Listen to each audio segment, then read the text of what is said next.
আসসালামু আলাইকুম বন্ধুরা, আমি নূরজাহান কিচেন থেকে তোমাদেরকে স্বাগতম জানাই আমার রেসিপি দেখার জন্য। বন্ধুরা দেখো, আজকে আমি পটেটো স্টিক তৈরি করেছি। আলুকে সিদ্ধ করি ময়দা দিয়ে এবং কর্নফ্লাওয়ার দিয়ে আমি এই মশলা দিয়ে শুধু দুইটা মশলা দিয়ে লবণ দিয়ে আমি এই পটেটো স্টিকটা তৈরি করেছি। বন্ধুরা দেখো, গরম গরম টমেটো সস দিয়ে খেতে খুবই দারুণ মজাদার বিকালে নাস্তার জন্য। বন্ধুরা দেখো, এইভাবে তৈরি করে তোমরা বাচ্চাদের টিফিনের জন্য দিতে পারো এবং মেহমান আসলেও দিতে পারো, নিজেরাও খেতে পারো। বন্ধুরা যখন মনে চায় তখনই। বন্ধুরা যদি ভালো লেগে থাকে তাহলে আমার বড় ভিডিওগুলো দেখে নিও কীভাবে তৈরি করেছি।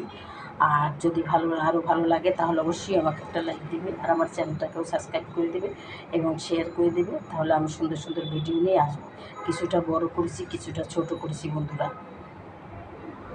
তাহলে বন্ধুরা আজকের মতো রাখি। আসসালামু আলাইকুম, খোদা হাফেজ। যে যেখানে থাকো ভালো থাকো।